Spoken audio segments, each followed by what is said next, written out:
So what we have discussed up till now कि electron withdrawing groups having minus I effect and minus I effect अगर bonded होंगे किसको, aromatic ring of phenol को, तो वो stabilise करवाएंगे resulting phenoxide को, क्योंकि वो नेगेटिव चार्ज क्या करेंगे, पुल करेंगे, डिस्पर्स करेंगे, डीलोकलाइज करेंगे।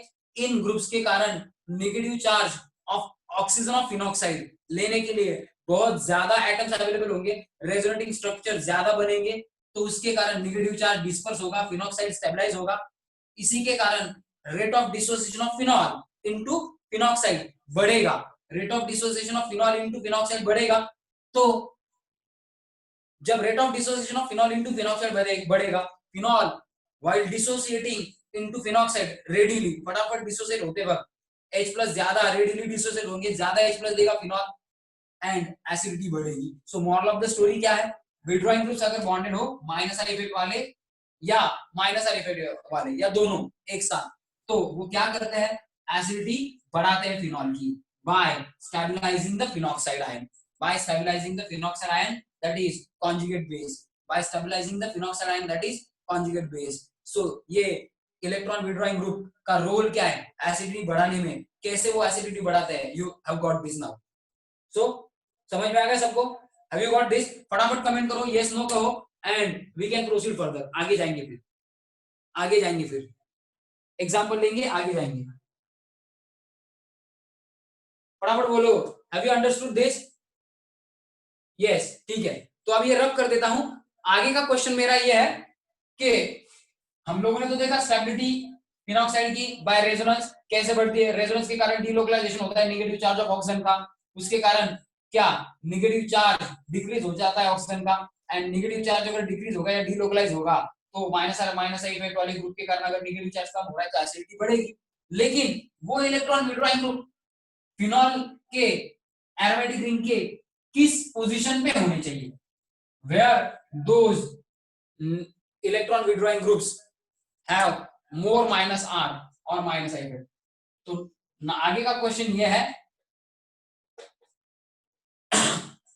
Electron withdrawing groups must be at which position to effectively stabilize what, effectively stabilize phenoxide, to effectively stabilize phenoxide ion वो कहां पे होने चाहिए। तो जिनको रेजोनेंस पता है ना किसका, फिनॉक्साइड का, वो इजीली आंसर बता सकते हैं, आंसर इज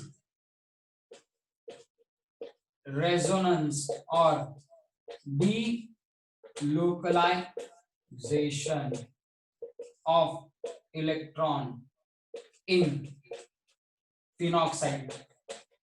जरा देख के बताओ, फिनॉक्साइड का रेजोनेंस अगर आप लोगों को आता होगा, पता होगा, जनरली रफ ड्रॉ करो अपने पास ही अगर बुक वगैरह हो तो, एंड तब जाके बोलो मुझे कि डीलोकलाइजेशन होते वक्त फिनॉक्साइड का एक्चुअली नेगेटिव चार्ज कहां पे डीलोकलाइज हो रहा है एंड इलेक्ट्रॉन विड्रॉइंग ग्रुप कहां पे चाहिए। देखो श्रुति पवार ने आंसर दे भी दिया, यस, उसके पहले ही आकांक्षा पाचपुते ने दे दिया। सो दो लोगों को तो पता चल गया है कि फिनॉक्साइड आयन को स्टेबलाइज करने में, इफेक्टिवली स्टेबलाइज करने में इलेक्ट्रॉन विड्रॉइंग ग्रुप कहां पे होने चाहिए। देखो फिनॉक्साइड का रेजोनेंस क्या है, बाकी के गाइस जो आंसर ही नहीं कर रहे, I don't know whether they are getting me और नॉट, लेकिन इधर देखोगे तो शायद कुछ ना कुछ पता चल जाएगा। ये carbon number 1 and oxygen which is negatively charge, इनके बीच बॉन्ड है, ये इलेक्ट्रॉन पेयर ऑक्सीजन ने कार्बन नंबर 1 की तरफ क्या कर दी, डोनेट कर दी, तो फर्स्ट एंड सेकंड का पाई बॉन्ड ब्रेक होगी, इलेक्ट्रॉन पेयर पाई बॉन्ड की किसको मिलेगी, सेकंड कार्बन को, क्योंकि फर्स्ट एंड ऑक्सीजन में डबल बॉन्ड क्रिएट होगा तो फर्स्ट सेकंड का डबल बॉन्ड ब्रेक होगी, सेकंड को ही क्या मिलने वाली, इलेक्ट्रॉन पेयर। तो रेजोनेटिंग स्ट्रक्चर में देखो सेकंड कार्बन यानी कि ऑर्थो कार्बन का क्या बन गया, डबल बॉन्ड। अब ऑर्थो ये नेगेटिव चार्ज यानी कि इलेक्ट्रॉन पेयर थर्ड की तरफ दे दी, तो सेकंड थर्ड में डबल बॉन्ड बन जाएगा, तो थर्ड एंड फोर्थ का डबल बॉन्ड ब्रेक होके इलेक्ट्रॉन पेयर किसको मिलेगी, फोर्थ कार्बन के ऊपर आएगी, फोर्थ यानी कि पैरा कार्बन, डबल बॉन्ड बनेगा second third first and oxygen and fifth and six में। अगर फोर्थ नंबर कार्बन कि ये इलेक्ट्रॉन पेयर आगे माइग्रेट होती है तो फोर्थ एंड फिफ्थ में डबल बॉन्ड बनेगा एंड फिफ्थ एंड सिक्स के बीच जो पाई बॉन्ड है उसकी इलेक्ट्रॉन पेयर सिक्स को मिलेगी एंड नेक्स्ट रेजोनेटिंग स्ट्रक्चर होगा जिसमें सिक्स्थ कार्बन यानी कि ऑर्थो कार्बन के ऊपर क्या है नेगेटिव चार्ज। वापस ये सिक्स कार्बन फर्स्ट को दे देगा वापस ओरिजिनल स्ट्रक्चर यानी कि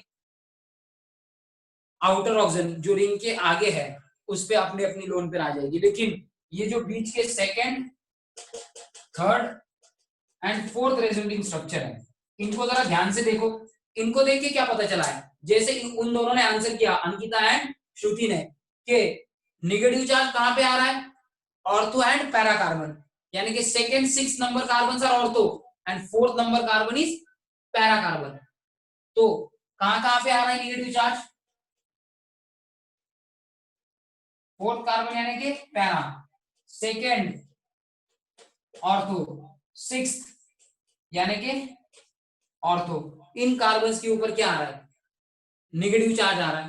तो अगर विड्रॉइंग ग्रुप जिनकी इफेक्ट माइनस आई या माइनस आर है जिनके इफेक्ट माइनस आई या माइनस आर है ये भी ग्रुप अगर इन्हीं कार्बन्स को बॉन्डेड हो तो इफेक्टिवली क्या करेंगे स्टेबलाइज करेंगे। तो इफेक्टिवली स्टेबलाइजेशन हो किसका फिनॉक्साइड का। इसीलिए हम लोगों के पास जो minus I and minus R effect वाले ग्रुप है वो एक्चुअली कहां पे होने चाहिए ऑर्थो एंड पैरा कार्बन्स पे। सो विड्रॉइंग ग्रुप कहां पे होने चाहिए इफेक्टिवली फिनॉक्साइड को स्टेबलाइज करने के लिए एंड नेगेटिव चार्ज इफेक्टिवली कम करने के लिए इफेक्टिव डीलोकलाइजेशन होने के लिए फिनॉक्साइड ज्यादा स्टेबल होने के लिए विड्रॉइंग ग्रुप्स कहां पे होने चाहिए।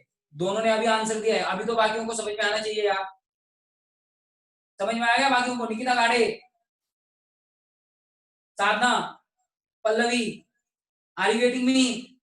अरे नेगेटिव चार्ज कहां पे आ रहा है रेजोनेटिंग स्ट्रक्चर में resonating structure of phenoxide second third fourth structures are indicating that कि डीलोकलाइजेशन होते वक्त बेंजीन के सेकंड एंड सिक्स्थ यानी कि ऑर्थो एंड फोर्थ यानी कि पैरा इन कार्बन्स में नेगेटिव चार्ज आता है। तो इन्हीं को अगर विड्रॉइंग ग्रुप्स बॉन्डेड हो तो वो ज्यादा अच्छी तरीके से वो नेगेटिव चार्ज पुल करेंगे एंड क्या करेंगे इफेक्टिवली स्टेबलाइज करेंगे फिनॉक्साइड को। इसका मतलब है कहां पे होना चाहिए विड्रॉइंग ग्रुप। ये रब कर देता हूं अभी लेट मी नो फटाफट विड्रॉइंग ग्रुप कहां पे होने चाहिए विड्रॉइंग ग्रुप कहां पे होना चाहिए।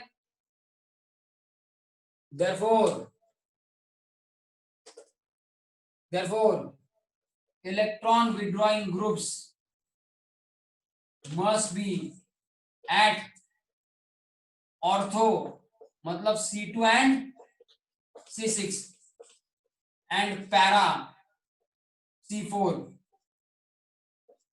positions to effectively withdraw or delocalize negative charge. कहां पे होने चाहिए ऑर्थो एंड पैरा पे होने चाहिए। हैव यू गॉट दिस सबको समझ में आ गई ये रेजोनेंस में छिपी है ये बात की इलेक्ट्रॉन विड्रॉइंग ग्रुप कहां पे आनी चाहिए। रेजोनेंस में दिख रहा है कि ortho and para carbon negative हो रहे हैं तो ortho para carbon electron reach हो रहे हैं उनके ऊपर नेगेटिव चार्ज आ रहा है रेजोनेंस के कारण। तो विड्रॉइंग ग्रुप भी कहां पे होनी चाहिए ऑर्थो पैरा पे so that they will increase acidity more। therefore if electron withdrawing groups are at ortho and or para position of phenol then they increase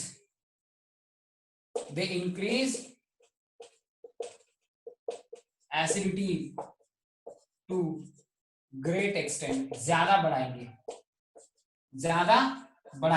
have you got this ये सबको समझ में आ गया अभी हे कळालं का सगळ्यांना।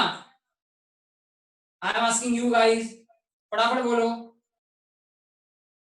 निकिता हे कळालंय का यस हो तो सर। अब और एक बात पूछता हूं ठीक है और एक बात पूछता हूं मैं कि ज्यादा विड्रॉइंग ग्रुप हो तो कुछ इफेक्ट होगा क्या कम विड्रॉइंग ग्रुप हो एंड ज्यादा तीन पोजीशन पे विड्रॉइंग ग्रुप आ सकते हैं तो वैसे तो 4 पोजीशन पे आ सकते हैं या 5 पोजीशन पे आ सकते हैं, क्योंकि थर्ड एंड फिफ्थ इनको कहा जाता है मेटा। तो एक्चुअल 2 मेटा पोजीशन है, 2 ऑर्थो एंड एक पैरा पोजीशन है, 5 जगह है। उनमें से मेटा पोजीशन पे विड्रॉइंग ग्रुप हो तो एसिडिटी ज्यादा नहीं बढ़ेगी, ज्यादा नहीं बढ़ेगी। ऑर्थो एंड पैरा पे हो तो ज्यादा बढ़ेगी, क्योंकि रेजोनेंस में ऑर्थो एंड पैरा पोजीशन पे ही नेगेटिव चार्ज आ रहा है। तो withdrawing group ortho and para carbon पे होना ज्यादा इफेक्टिव है हमारे लिए, एंड एसिडिटी ज्यादा बढ़ेगी। तो मुझे बताओ कि ज्यादा विड्रॉइंग ग्रुप हो तो कोई इफेक्ट होगा क्या? ज्यादा विड्रॉइंग ग्रुप हो, इलेक्ट्रॉन विड्रॉइंग ग्रुप मोर है, तो एसिडिटी बढ़ेगी ज्यादा या उसका कुछ इफेक्ट नहीं होगा? नम्रता is saying yes. So more the number of electron withdrawing group, more is stabilization of phenoxide and more is acidity. Therefore यहाँ पे लिख देता हूं, more the number of electron withdrawing groups, more is acidity of phenol.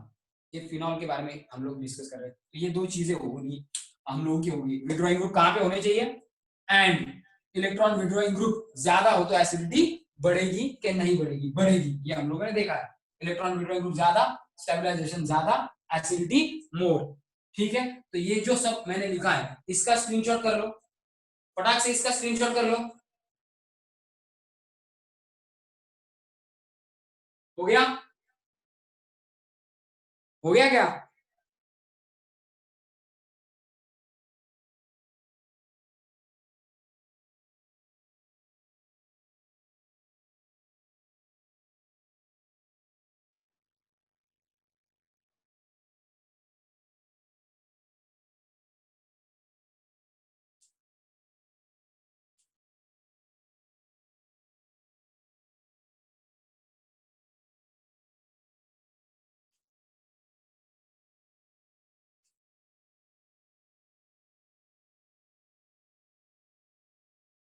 हो गया सबका? ठीक है, ये रब कर दूं तो एग्जाम्पल देता हूं, कुछ एग्जाम्पल देता हूं एंड देन एसिडिटी का ये टॉपिक यहीं पे खत्म करेंगे। डोनेटिंग ग्रुप तो वैसे ही क्या करेंगे, डोनेटिंग ग्रुप तो इलेक्ट्रॉन देके नेगेटिव चार्ज और बढ़ाएंगे, कम नहीं करेंगे बल्कि बढ़ाएंगे। तो डोनेटिंग ग्रुप तो डीस्टेबलाइज करते हैं फिनॉक्साइड को, डीस्टेबलाइज करते हैं, स्टेबलाइज नहीं करते। तो डोनेटिंग ग्रुप के कारण एसिडिटी वैसे ही कम होनी है। तो ये रब कर देता हूं मैं अभी एंड एक जनरल रूल डोनेटिंग ग्रुप के बारे में लिख देता हूं, देन एक जनरल रूल लिखता हूं एंड हम लोग फिर एग्जांपल डिस्कस करेंगे लगा। ठीक है,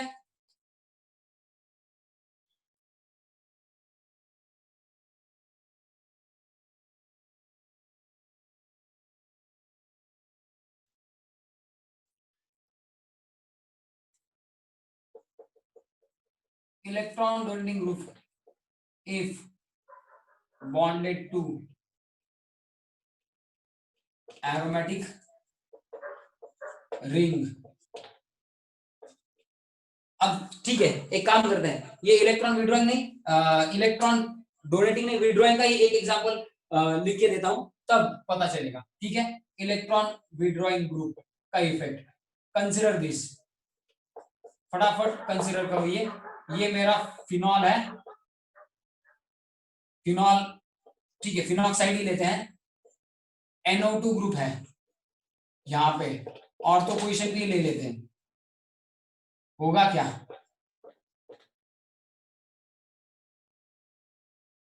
होगा क्या? पुल की इलेक्ट्रॉन डेंसिटी ऑक्सीजन की तरफ से बेंजीन रिंग में पाई बॉन्ड ब्रेक होके नेगेटिव चार्ज आया इस ऑर्थो कार्बन पे। तो पहले स्ट्रक्चर दिखा देता हूं, एक्चुअल दिखाने की जरूरत नहीं लेकिन दिखा देता हूं क्योंकि इससे और क्लैरिफाई हो जाएगा। व्हाट आई मीन टू से, इसका पॉजिटिव चार्ज है, नेगेटिव चार्ज है यहाँ पे, अब आया negative charge, double bond O बन गया। ये नेगेटिव चार्ज जो आया है किसके ऊपर? इस सेकेंड नंबर कार्बन। कौन सा कार्बन है ये? सेकेंड नंबर, यानी कि ऑर्थो।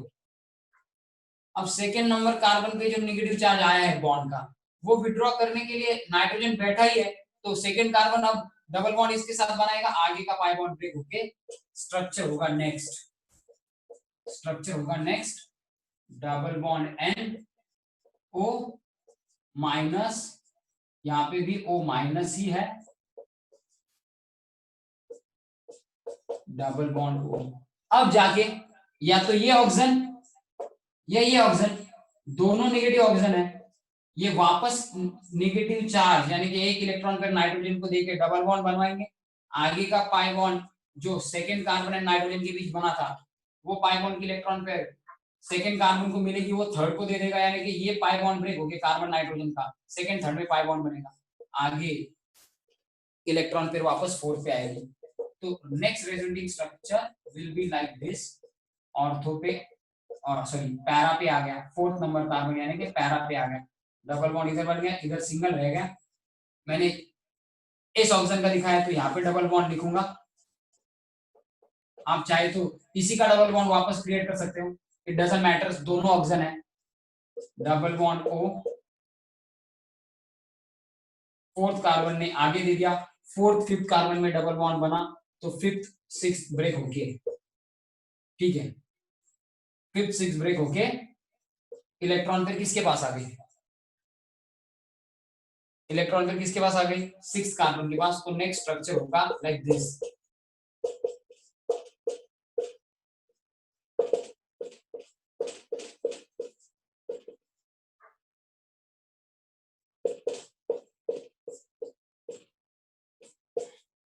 सिक्स कार्बन यानी कि वापस सिक्स ने दे दी, सिक्स एंड फर्स्ट के बीच में डबल बॉन्ड क्रिएट हुआ, ये डबल बॉन्ड ब्रेक होके वापस क्या हुआ, O माइनस हो गया। तो अब यहाँ पे देखने वाली चीज ये है कि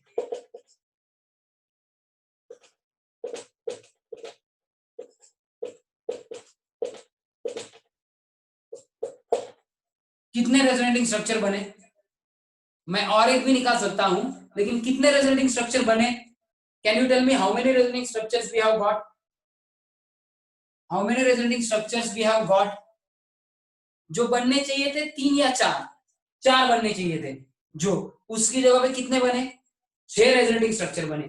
तो रेजोनेटिंग स्ट्रक्चर ज्यादा बने या रेजोनेटिंग स्ट्रक्चर कम बने, रेजोनेटिंग स्ट्रक्चर ज्यादा बने या रेजोनेटिंग स्ट्रक्चर कम बने, फटाफट बोलो। विड्रॉइंग ग्रुप के कारण एक विड्रॉइंग ग्रुप ऑर्थो या पैरा पे होगा तो भी ऐसे ही होगा, ऑर्थो या पैरा कार्बन पे एक इलेक्ट्रॉन विड्रॉइंग ग्रुप जिसका इफेक्ट माइनस आ रहा है, जिसका इफेक्ट कौन सा है, दिस ग्रुप,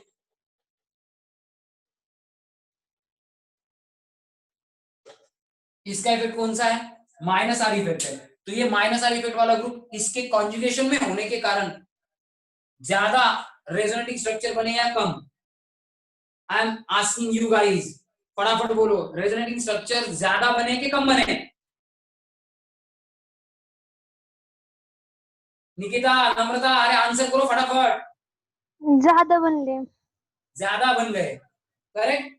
ज्यादा बन गए मतलब क्या, नेगेटिव चार्ज इस ऑक्सीजन आने वाले लेने के लिए ज्यादा आइटम्स अवेलेबल है, नेगेटिव चार्ज इस ज्यादा आइटम अवेलेबल है। ये देखो नाइट्रोजन का ऑक्सीजन अवेलेबल है, नाइट्रोजन का ऑक्सीजन अवेलेबल है, oxygen is more electronegative item पे नेगेटिव चार्ज आना ये फेवरेबल चीज है, this is favourable condition.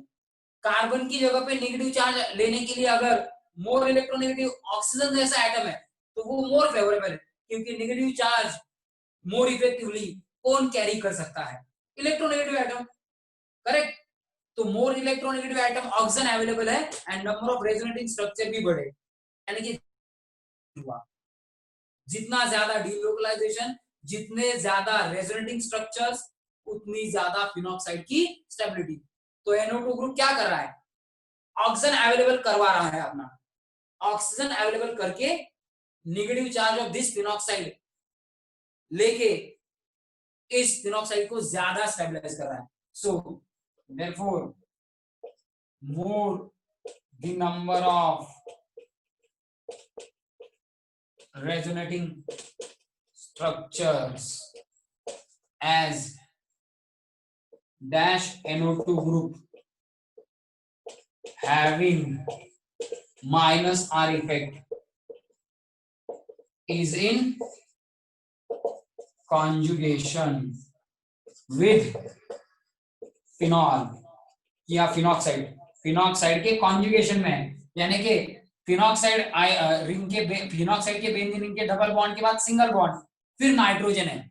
So nitrogen, ये ऑक्सीजन या ये ऑक्सीजन दोनों, ये डबल बॉन्डेड ऑक्सीजन के बाद सिंगल बॉन्ड आगे डबल बॉन्ड, यानी कि ये ऑक्सीजन NO2 ग्रुप का इस रिंग के कॉन्जुगेशन में है, इसलिए तो माइनस आर इफेक्ट होके ये पुल कर रहा है रेजोनेंस थ्रू ये पुल कर रहा है कौन, NO2 ग्रुप इलेक्ट्रॉन पेयर, क्योंकि कॉन्जुगेशन है, double bond single bond double bond alternate है। तो इसी को कहते हैं NO2 group is in conjugation with phenoxide. NO2 group किसके साथ कॉन्जुगेशन में है, फिनॉक्साइड के साथ, इसीलिए मोर रेजोनेटिंग स्ट्रक्चर है। Therefore phenoxide is stabilized more, and इसीलिए ऐसे group withdrawing group having minus R effect ortho या पैरा को हो, क्या पुल करेंगे, ऑर्थो या पैरा को हो, क्या पुल करेंगे, इलेक्ट्रॉन डेंसिटी ज्यादा एटम अवेलेबल करवा देंगे, डीलोकलाइजेशन ज्यादा करेंगे, ज्यादा रेजोनेटिंग स्ट्रक्चर बनेंगे, फिनॉक्साइड मोर स्टेबलाइज होगा एंड एसिडिटी बढ़ेगी। Got this? कैसे इलेक्ट्रॉन विड्रॉइंग ग्रुप एसिडिटी बढ़ाते हैं, how they increase the acidity, how they increase the acidity of phenol, how they stabilises phenoxide more and more. Have you got this? Have you got this? सबको पता चला ये सबको पता चला कैसे ये बढ़वाएंगे, कैसे ये बढ़वाएंगे, फटाफट।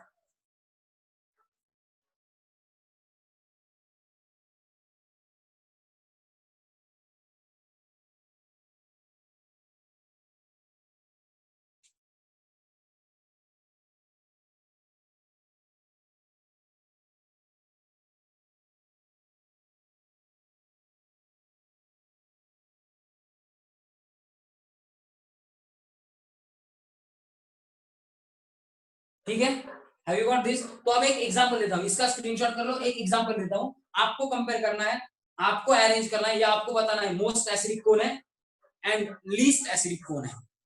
ये रब कर देता हूं, ये रब कर देता हूं,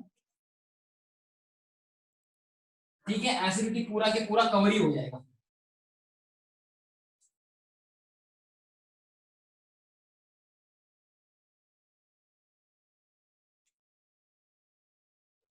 प्रेडिक्ट मोस्ट एसिडिक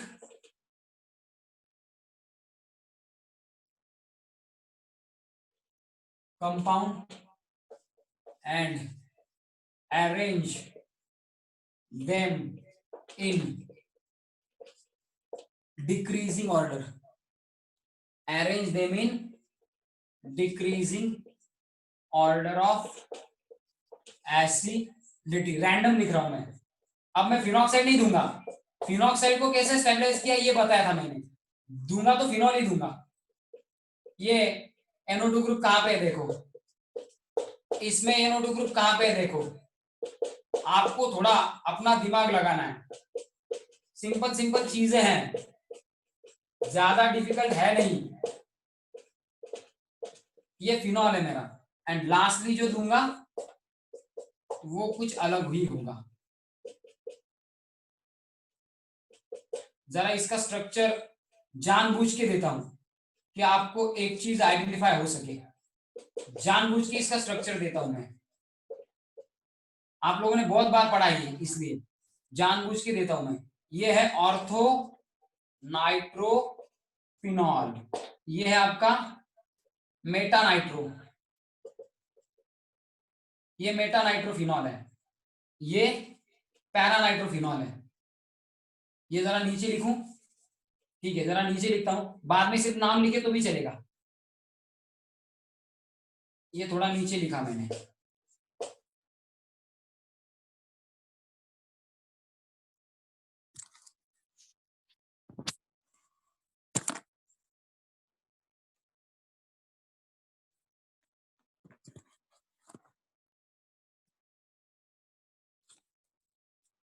ठीक है, दिख रहा है सबको?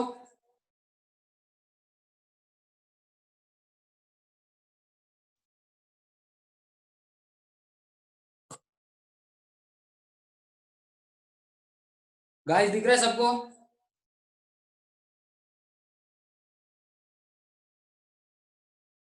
गाइस दिख रहा है सबको अब? ठीक है, अब लिखता हूं मैं नीचे, इसका नाम लिखता हूं पहले मेटा नाइट्रो फिनॉल। ये स्ट्रक्चर देता हूं जरा, क्यों जरूरी है, एक चीज पता करने के लिए ये सब जरूरी ही है।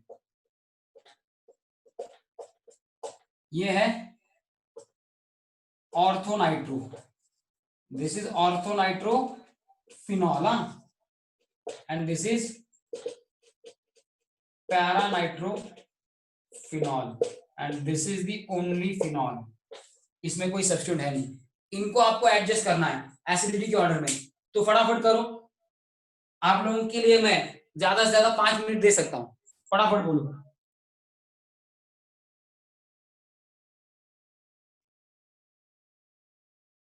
तो अब एक चीज कंपैरिजन के लिए मैं और एक बताता हूं, nitrogen NO2 group due to positive charge on nitrogen, due to positive charge on nitrogen, its electronegativity is increased। उस पे पॉजिटिव चार्ज आया है, एक तो वो इलेक्ट्रोनेगेटिव है, और ऊपर से क्या आया, ऊपर से पॉजिटिव चार्ज आया, तो उसकी इलेक्ट्रोनेगेटिविटी इंक्रीज हुई है, it's electronegativity is increased, therefore has minus I effect also। तो माइनस I इफेक्ट भी कंसिडर करना है, has effect also along with minus R, along with minus R, दोनों इफेक्ट कंसिडर करके एसिडिटी बतानी है। कैन एनीवन, दोनों इफेक्ट कंसिडर करके एसिडिटी बतानी है, ये मैंने कहा है।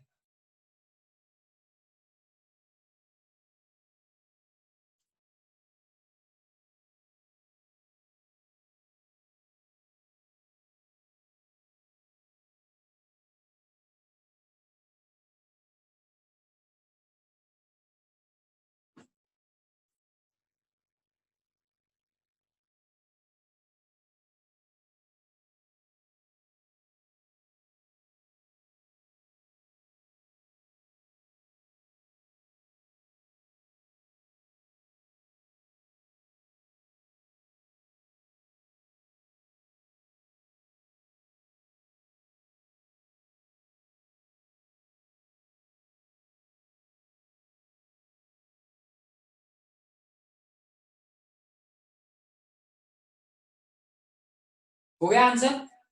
सबसे मोर एसिडिक कौन है फिर, कौन बताएगा मोर एसिडिक, थोड़ा सा डिफरेंस है, थोड़ा सा डिफरेंस है। मोर एसिडिक कौन है सबसे पहले बताओ, सबसे मोर एसिडिक कौन है। पीके वैल्यू देता मैं तो तुरंत पता चलता पीके वैल्यू से। Yes, Akanksha got it perfectly right, Akanksha got it perfectly right. Akanksha जरा माइक ऑन करके ये तो बता मुझे कि तूने ये प्रेडिक्ट कैसे किया कि पैरा नाइट्रोफिनॉल सबसे ज्यादा एसिडिक है, व्हाई नॉट ऑर्थो। पैरा ही क्यों प्रेडिक्ट किया, मुझे बोल, ये क्यों प्रेडिक्ट किया, करेक्ट है मोस्ट एसिडिक, लेकिन व्हाई दिस इज सो, जरा माइक ऑन कर, क्या लॉजिक है तेरा बता, डोंट बी शाय, बता, हाँ बोल।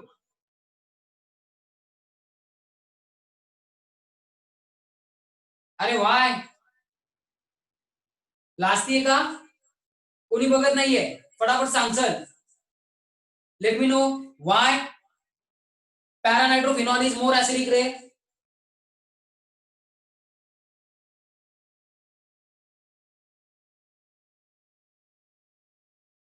ये देखो और तो भी हो सकता था, क्योंकि आप लोगों को ये पता होना चाहिए minus I effect has order, ortho पे ज्यादा होता है, मेटा पे कम होता है, पैरा पे और कम हो जाता है।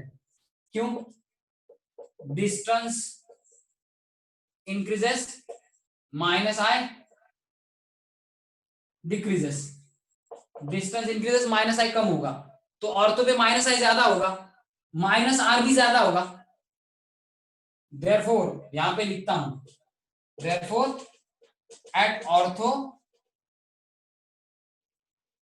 कंबाइंड विड्रॉइंग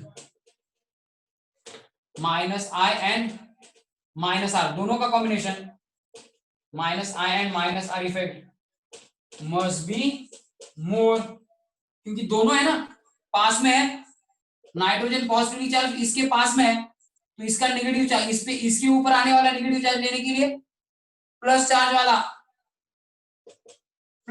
वाला ये नाइट्रोजन पास भी है, तो माइनस आई भी दिखा रहा है, माइनस आर रेजोनेंस भी दिखा रहा है, तो कंबाइंड इफेक्ट इसका, कंबाइंड विड्रॉइंग इफेक्ट इसका ऑर्थो पे होने के कारण ज्यादा होना चाहिए, एंड ये ऑर्थोनाइट्रोफिनॉल से बनने वाला ऑर्थोनाइट्रोफिनॉक्साइड मोर स्टेबल होना चाहिए, तो ये इसका H प्लस ज्यादा जाना चाहिए, इसकी एसिडिटी ज्यादा होनी चाहिए, देयरफॉर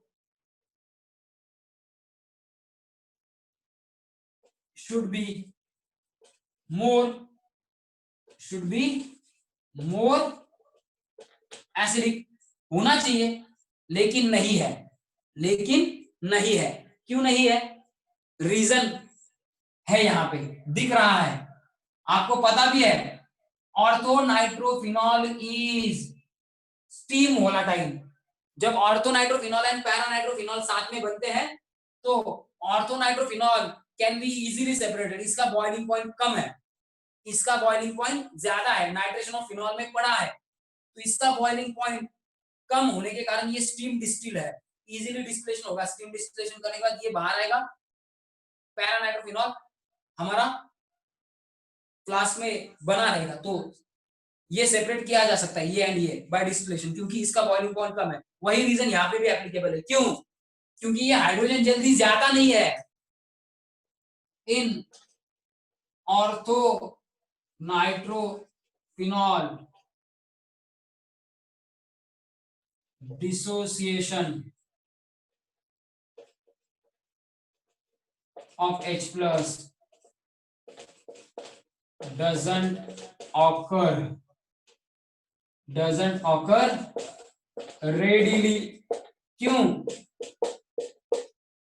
रीजन यही है, ये हाइड्रोजन पॉजिटिव पोल है, this hydrogen is positive pole, oxygen is negative pole, and NO2 group का कौन, नेगेटिव ऑक्सीजन जो है नेगेटिवली चार्ज ऑक्सीजन, ये इस हाइड्रोजन के साथ क्या करता है, ये जो है ये दिखा है डॉटेड, ये इंट्रामोलिकुलर हाइड्रोजन बॉन्डिंग है, क्या ये इंट्रा मॉलिक्यूलर हाइड्रोजन बॉन्डिंग, तो NO2 ग्रुप एंड ये OH ग्रुप का हाइड्रोजन जो जाने वाला है जिसके कारण एसिडिटी है, इन दोनों में क्या बना है, इंट्रामोलिकुलर हाइड्रोजन बॉन्डिंग बनी है, तो ये हाइड्रोजन जल्दी डिसोसिएट नहीं होगा, जल्दी से क्या नहीं जाएगा, H प्लस जल्दी से नहीं जाएगा, इसका मतलब क्या है, H प्लस जल्दी से नहीं जाएगा तो एसिडिटी क्या होनी चाहिए, थोड़ी कम होनी चाहिए, तो इसकी एसिडिटी पैरानाइट्रोफिनॉल से थोड़ी कम है, इसकी पीके वैल्यू है 7.2, इसकी पीके वैल्यू है 7.1, थोड़ा सा डिफरेंस है, इसकी पीके 7.2 है, इसकी पीके 7.1 है, less the pK more is the acidity, इसीलिए ये पैरानाइट्रोफिनॉल मोर एसिडिक है, ऑर्थो कम एसिडिक है। उसके बाद मेटा पोजीशन पे है NO2 ग्रुप, लेकिन है ना थोड़ा बहुत तो विड्रॉ करेगा ना, माइनस आई थोड़ा तो दिखाएगा ना,